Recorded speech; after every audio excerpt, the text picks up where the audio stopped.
Saya tulis pertama kali WhatsApp, maafin aku ya, memang salahku yang terlalu emosi dan masih simpen kesel samamu, dan salahku memposting ini, ujung-ujungnya buat aku nangis dan ibuku nangis. Maafin aku ya Tasya, aku nggak ada mau apa-apa kok darimu, tapi ya udahlah, nasi sudah menjadi bubur, apa kadung ramai. Tapi sebelumnya aku minta maaf, sekali lagi aku minta maaf ya Chief Aiko yang terhormat, mungkin aku lagi down dan terlalu stres, berada di titik paling bawah hidup aku. Aku akui aku salah, terlalu mengharap belas kasihan dari kamu. Ternyata 15 tahun saya usaha sendiri, saya ditinggal orang tua dari umur 15 tahun. Saya tinggal sama om saya. Saya besar dari dia dari mana? Saya besar dari diri saya sendiri, saya usaha. Tapi dengan gampangnya dia cuma ngancurin gitu aja.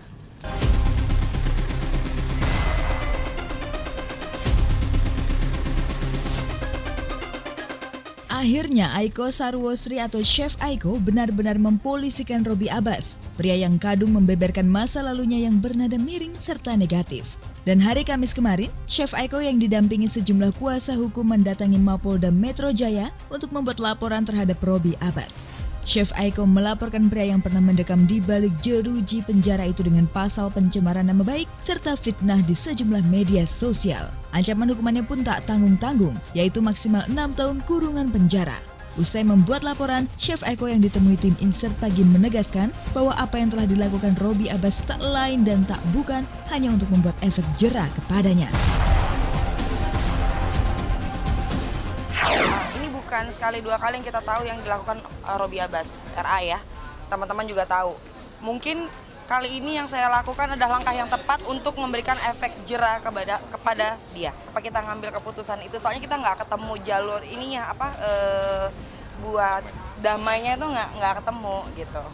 Motifnya ya seperti itu, ada tulisannya kan, kalian sudah beredar di mana-mana kan, itu udah tahu lah siapa aja, bukan cuma saya kok. Ini efek jera buat dia.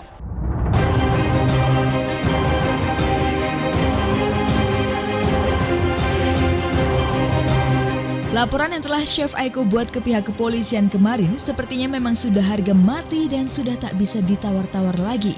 Setidaknya, selain untuk membuat Robby Abbas jera, Chef Aiko pun ingin memberi pelajaran bahwa siapapun sebaiknya berpikir 1000 kali untuk menceritakan orang yang belum dikenal kepada publik. Itulah mengapa Chef Aiko juga menolak mentah-mentah ajakan damai jika saja Robby Abbas mau berdamai dengannya. Pelajaran banget lah, maksudnya nggak perlu kita mesti cerita-cerita yang pribadi sama orang yang belum kenal. Terus mengumbar-ngumbar kehidupan kita bagaimana, itu udah cukup aja. Tidak ada damai, kita sesuai hukum aja. Dari laporan ini apa yang diinginkan Aiko? Keadilan aja buat saya.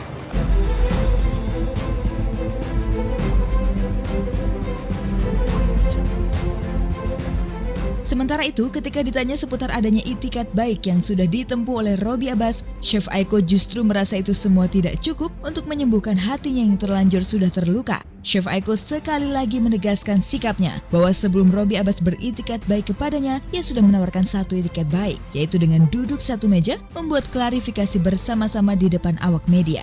Namun semua itu tidak dilakukan Robby Abbas sama sekali. Apakah itu akan mengembalikan nama baik saya di masyarakat? Apakah itu akan mengembalikan luka hati ponakan saya? Apakah itu akan menyembuhkan luka dari sakit hatinya orang tua saya yang sudah meninggal? Saudara-saudara semua lah pokoknya. Itu nggak akan cukup. Dari awal saya udah minta itikat baik. Pertama kita minta itikat baik, yuk diklarifikasi di preskon. Tapi preskonnya malah menjatuhkan saya. Itu kuncinya, intinya kenapa saya melaporkan hari ini.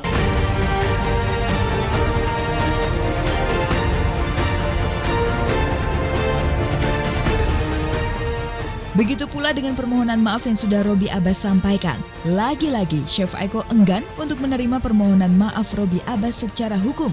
Namun secara pribadi, wanita 27 tahun ini mengaku memang sudah memaafkan pria yang juga biasa dipanggil Obi tersebut. Permintaan maaf yang memang tulus minta maaf atau ingin menjatuhkan saya? Coba.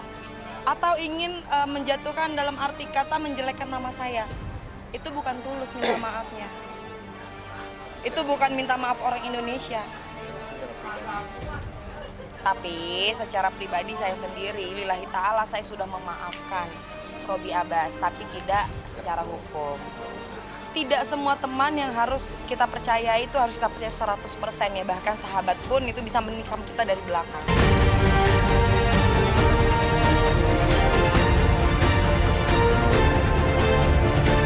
Seperti kata pepatah, mulutmu harimaumu, maka bisa dipastikan bahwa segala perkataan yang diucapkan apabila tidak dipikirkan dahulu dapat merugikan diri sendiri. Semoga saja permasalahan yang melingkupi Chef Aiko dengan Robby Abbas bisa diselesaikan secara kekeluargaan meski hukum sudah ditempuh oleh Chef Aiko.